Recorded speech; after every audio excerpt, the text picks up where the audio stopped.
নমস্কাৰ স্বাগতম জনাইছোঁ মোৰ ইউটিউব চেনেলৰ অন্য এটা ভিডিঅ'লৈ আশা কৰোঁ সকলো ভালে আছে আৰু বহুতে মোৰ কামাণ্ডৰ আপডেট বিচাৰি আছিলে দাদা কামাণ্ডৰ বেটেলিয়ন কাৰণে যি ৰানিং আছে PST আছে তেওঁলোকৰ কাৰণে কিমান কেণ্ডিডেট মাতিছে আৰু লাষ্ট কেতিয়ালৈকে কামাণ্ডৰ ইণ্টাৰভিউ হ'ব আৰু লগতে কিমানকৈ পাছ কৰিছে তো এইটো বিষয়ে মোক বহুতে সুধি আছিলে এইকেইদিন তো ভাবিলোঁ আজি আপোনালোকৰ কামাণ্ডৰ বেটেলিয়নৰ ওপৰত আপডেটটো দিওঁ তো যিসকলে ভিডিঅ'টো ফাৰ্ষ্ট টাইম চাইছে চেনেলটো তেওঁলোকে ছাবস্ক্ৰাইব কৰিব চেনেলটো আৰু ভিডিঅ'টো ভাল লাগিলে লাইক এটা কৰি দিব তো কামাণ্ডৰ মই আগত কৈছিলোঁ এটা ভিডিঅ'ত যে কামাণ্ডৰ বেটেলিয়নত যি 1,60,000 কেণ্ডিডেট এপ্লাই কৰিছে কিন্তু তাত আপোনালোকৰ মাত্ৰ 1 লাখেই অনুপস্থিত থাকিব বা কামাণ্ডৰ ইণ্টাৰভিউ দিবলৈ নাযায় মাত্ৰ 60,000 মানে হ'ব বুলি কৈছিলোঁ আৰু ফাইনেলি সেইটোৱে হ'ব যেন পাইছোঁ কাৰণ কেলৈ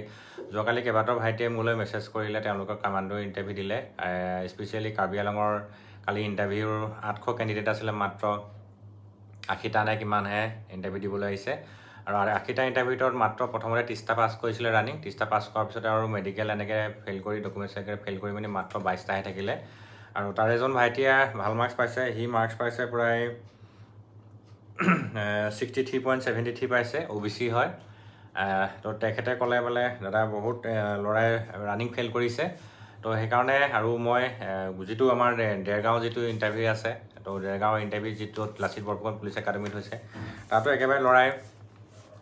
কম মাৰ্কছ মানে কম পাছ কৰিছে প্ৰায় 40টাকৈ দৌৰ মাৰিছে তো 40টাকৈ দৌৰ মৰাৰ পিছত তাতো একেবাৰে তাৰমানে কম ল'ৰা পাছ কৰিছে তেনেকৈ 5টা 11টা 12টা পাছ কৰিছে আৰু কামৰূপৰ যি আছে কামৰূপ কাহিলীপৰা যি কাহিলীপৰাৰ ইণ্টাৰভিউ একদম কম মাৰ্কছ পাইছে আৰু কাহিলীপৰাৰ যোৱাকালি হাইষ্ট মাৰ্ক আছিলে 67 পাইছে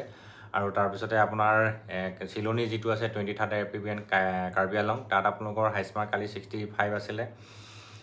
তো তেনেকৈ ধৰণৰ আছিলে আৰু খুব ল'ৰা তাৰমানে এবচেণ্ট হৈছে আৰু বহুত ল'ৰাই ৰানিং পাছ কৰিব পৰা নাই তাৰ কাৰণ এটা হ'ল মানে কি প্ৰেক্টিছ নাই আৰু মাজতে তোমাৰ ABUB ইণ্টাৰভিউ দি শেষ হৈছে আকৌ তোমাৰ কামাণ্ডৰ কাৰণে বহুত ল'ৰাই মানে যাব বিচৰা নাই আৰু স্পেচিয়েলি মানে বহুত ল'ৰাৰ যিটো চেষ্ট আছে চেষ্টটোৱে নহয়গৈ কাৰণ কেলৈ ইয়াত 85 to 90 বিচাৰিছে আৰু মেক্সিমাম ল'ৰাই তাৰমানে বডিৰ জোখটো আছে সেইটো কভাৰ নকৰিবৰ কাৰণে বহুত ল'ৰাই ইণ্টাৰভিউ দিবলৈ যোৱা নাই কিন্তু এপ্লাই কৰোঁতে কৰিলে আৰু যেতিয়া প্ৰথমতে বহুতে ভাবিছিলে এক্সাইটেড হৈছিলে কামাণ্ডৰ বেটেলিয়ন ইণ্টাৰভিউ দিম চাকৰি পাম ল'ম কামাণ্ডৰ হ'ম বহুতে ব্লেক ডেজো দেখি পিনিয়ে এটা মনটো ভাল লাগি যায় কিন্তু পিছত তেখেতে নিজৰ মানে মনে ভাবিলে মই বুকুৰ জোখ নহয় বা মই ৰানিং কৰিব নোৱাৰিম গতিকে ইমান কষ্ট কৰি লাভ নাই তেনেকুৱা এটা ভাবিলে আৰু কেতিয়াবা কিছুমান ল'ৰাই মোক কৈছে কালি ভাইটি এজনে দাদা বহুত ল'ৰা আহিছিলে ইণ্টাৰভিউ কিন্তু দিবলৈ নোহোৱালে বোলে তেওঁলোকে ভাবিলে ইমান ৰানিং মানে কষ্ট নকৰোঁ বুলি ভাবিলে চাগে কিন্তু একো নাই আপোনালোকৰ কামাণ্ডৰ বেটেলিয়ন যে পাবই লাগিব তেনেকুৱা কথা নহয় আপোনালোকে ABUB ভালকৈ দিবলৈ চেষ্টা কৰক যাৰ কোৱালিফাইড আছে মাৰ্ক হ'ব আৰু বাকী যদি আপোনালোকে ABUBও যদি অলপ বেয়া হৈছে তেতিয়াহ'লে আপোনালোকে নেক্সট ফৰেষ্ট ডিপাৰ্টমেণ্টৰ কাৰণে ৱেইট কৰিব লাগিব যদি লয় আৰু মোক বহুতে সুধিছে দাদা কামাণ্ডৰ বেটেলিয়ন লাষ্ট ইণ্টাৰভিউ কেতিয়ালৈকে আছে ক'ত হ'ব আৰু কামাণ্ডৰ বেটেলিয়ন লাষ্ট ইণ্টাৰভিউ আছে লখিমপুৰ 22 জানুৱাৰীতেহে শেষ হ'ব 22 জানুৱাৰী অৰ্থাৎ 2025ৰ 22 জানুৱাৰীতহে লখিমপুৰত শেষ হ'ব আৰু লখিমপুৰত ইণ্টাৰভিউ আৰম্ভ হ'ব 13 তাৰিখৰ পৰাহে লখিমপুৰ ইণ্টাৰভিউ আৰম্ভ হ'ব 13 APBN য'ত আছে লীলাবাৰী তাত তেওঁলোকৰ 13 তাৰিখৰ পৰাই ইণ্টাৰভিউ হ'ব আৰু তেওঁলোকৰ ABUB ইণ্টাৰভিউ 6 তাৰিখে শেষ হ'বহে তো সেইকাৰণে তেওঁলোকৰে লাষ্ট আৰু মই আগৰ কৈছোঁৱে লখিমপুৰ চবতে তোমাৰ মানে আগবাঢ়ি আছে বুলি ক'ব লাগিব কাৰণ কেলৈ ফৰেষ্ট ডিপাৰ্টমেণ্টৰ বহুত ল'ৰা ছোৱালীয়ে লখিমপুৰৰ কেণ্ডিডেটে মানে চাকৰি পাবলৈ সক্ষম হৈছিলে আৰু তাতে হাইষ্ট কেণ্ডিডেট অসম আৰক্ষীৰ ABUBৰ এপ্লাইৰ কেণ্ডিডেটো হাইষ্ট হৈছিলে আৰু এইবাৰো তোমাৰ কামাণ্ডৰ ইণ্টাৰভিউ লাষ্ট লখিমপুৰ আৰু ABUBৰ লাষ্ট ইণ্টাৰভিউ লখিমপুৰে হৈছে তাৰপিছতে